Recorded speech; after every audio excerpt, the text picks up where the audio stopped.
story about a girl with a rough upbringing living in a world where she only has herself to trust. Her life has a sudden upheaval when she is whisked away to another world where she meets a brooding prince named Ren. In her journey, she comes across a mean ginger-haired man, a guy named Dolph, and a middle-aged, one-armed man who is skilled with a sword, all while learning to know and understand the man beneath the monster.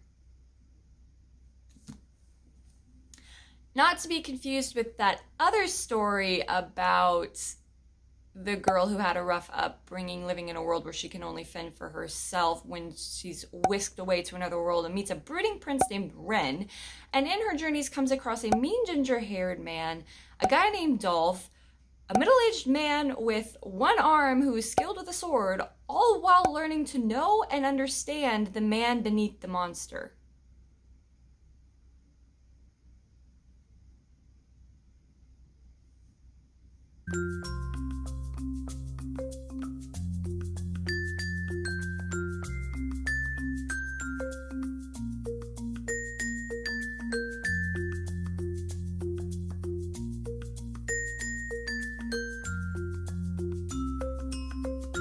Hey y'all, I'm Madeline Monahan, but you can call me Maddie. Welcome back to my channel, and today we are taking a look at A Curse So Dark and Lonely by Brigid Kemmerer. I said her name right that time. I did not in my TBR list, but I said it right this time. So in all seriousness, A Curse So Dark and Lonely is about a girl named Harper who lives kind of in the not so nice part of DC, because there are some very scary and not so nice parts of DC.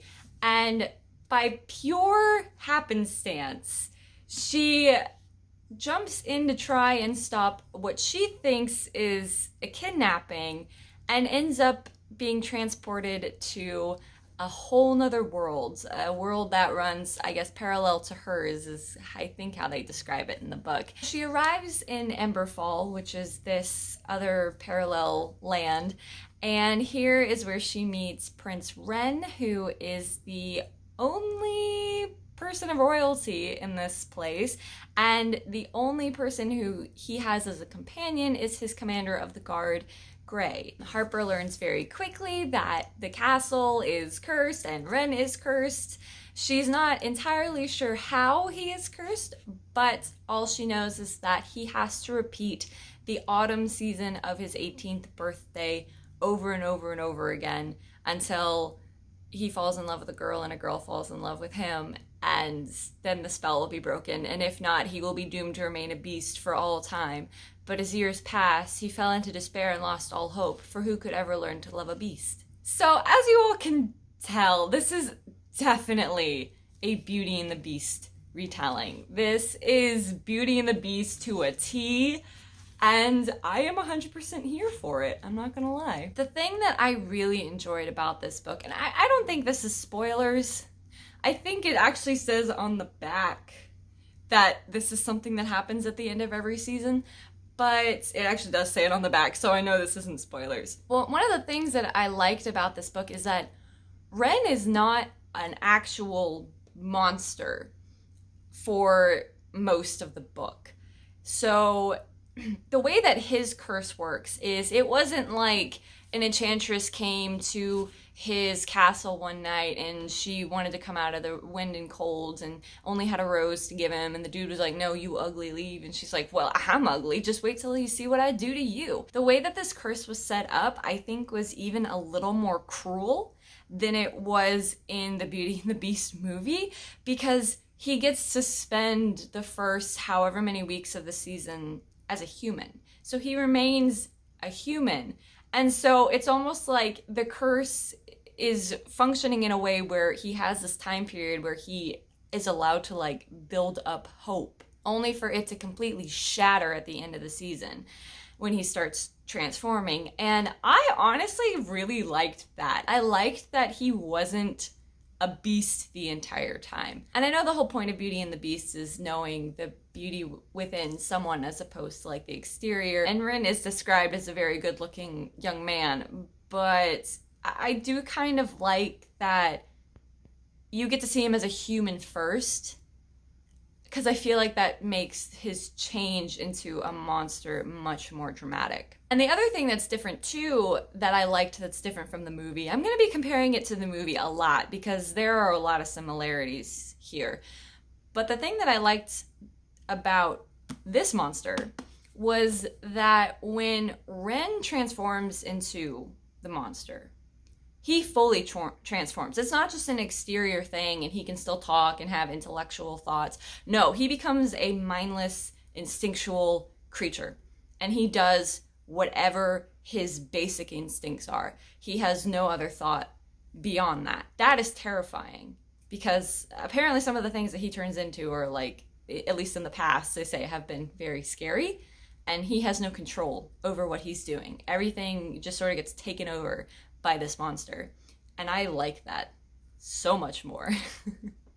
Although I do like Prince Adam in Beauty and the Beast. His name is Adam, by the way. Why does nobody mention that? And I mentioned too in my TBR video that I really like characters who are on a time crunch because I feel like you get to see more of them. You see more of who they actually are. You see how they handle pressure. You see how they handle stressful situations. And there was a lot of that in this book. You got to kind of see all sides of both Ren and Harper because they are both on a time crunch and she has no idea what the heck she's supposed to be doing. She knows she's supposed to fall in love with him, but she's like, how the heck am I supposed to do that?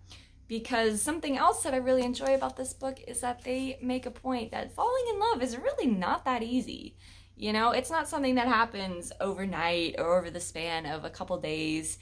It's something that takes time, and I really appreciated this book for taking its time with their romance and having a gradual build up, a slow burn almost, you know, because there's those stages of having to learn to trust each other and then learning to be in the same room with each other, learning to be in the same palace as each other, you know, and then learning where their place is outside of the palace again. So there's a lot of time that these characters are given to work on their relationship. So at the end, you know, when you have your standard Beauty and the Beast thing where love is admitted, it makes sense. That's like, yeah, okay, I can see that now because, you know, they've known each other for so long, they've had so many interactions with each other, like they know each other at this point. It makes sense. But like I said before, this is not the first time that Ren has transformed into this monster, but it is his last. He decides that this season is going to be his last season and Harper is his last hope. If nothing happens with Harper,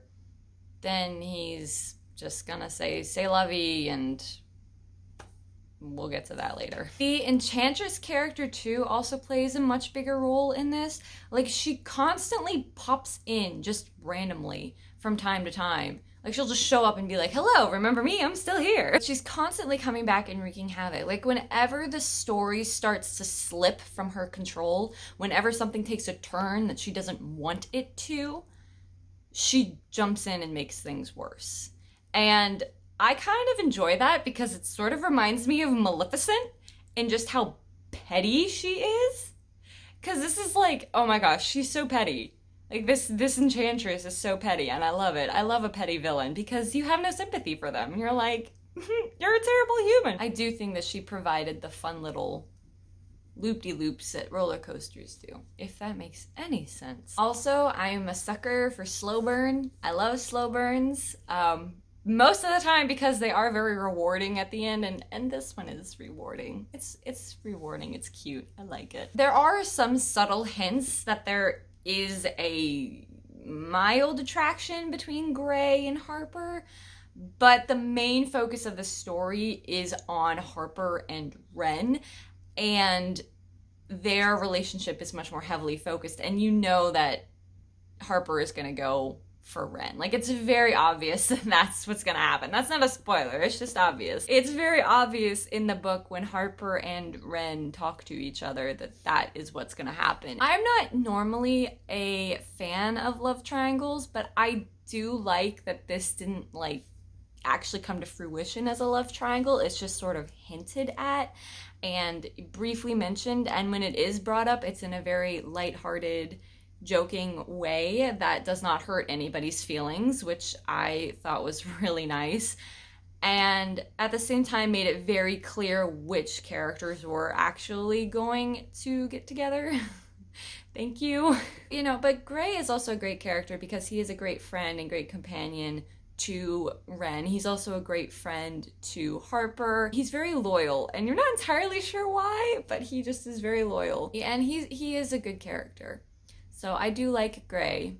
I don't know what's gonna happen with him in the future, but he's pretty cool. Something else about this book, and I guess this is my warning about the book, is that there are actual elements in here that are a reflection of the original Beauty and the Beast story. And if anyone has read the Beauty and the Beast story, I think you'll know what I'm talking about. But I will give a warning, there is talk of suicide in this book. There is a suicide attempt. It's not heavily detailed. It's not something that really they go into great conversation about. And it's very easy to skip. So if that is something that makes you uncomfortable, there's a lot of sort of lead up to it. You can kind of feel that it's coming. So if you start getting uncomfortable, just skip it. It's only like a page. You can just go to the next one and it's fine. But again, it's nothing graphic, nothing crazy, but I will warn that it is in here. That is my only warning for this book. I do have to say, however, I know this book has 2 sequels. This is the first book in a trilogy. It didn't really leave me wanting more. I felt content at the end of this book. I really did. Like, I felt that Harper and Ren's relationship was like at a good starting point, and that where they go from there is sort of up to you.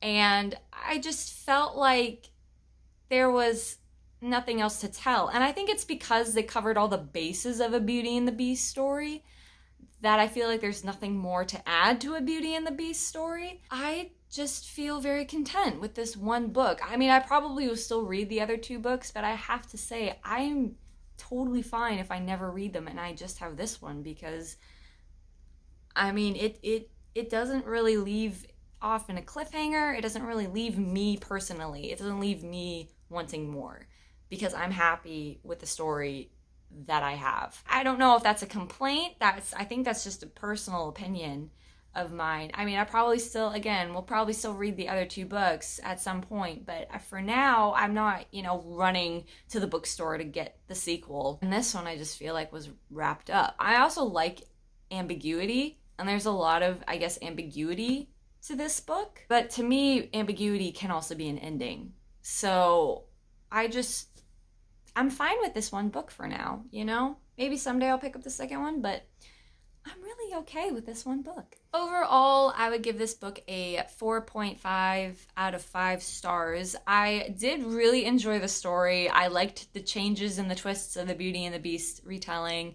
I liked the characters. I liked the villain. And most of the issues I had with the book are extremely nitpicky. Like, they're very little minute details that I'm just like over. I don't think they're anything drastic enough to take away from the enjoyment of the story as a whole. But I would recommend it. I would definitely say, if this is on your TBR list, read it. It's a very fun, enjoyable retelling of Beauty and the Beast with a little bit of Star Wars thrown in.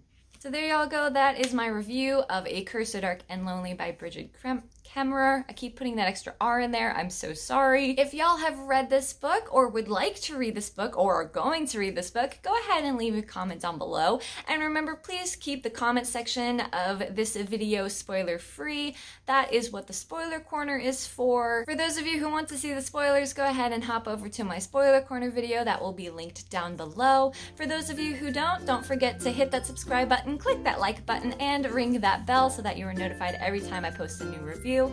And I will see y'all next time in another video. Bye!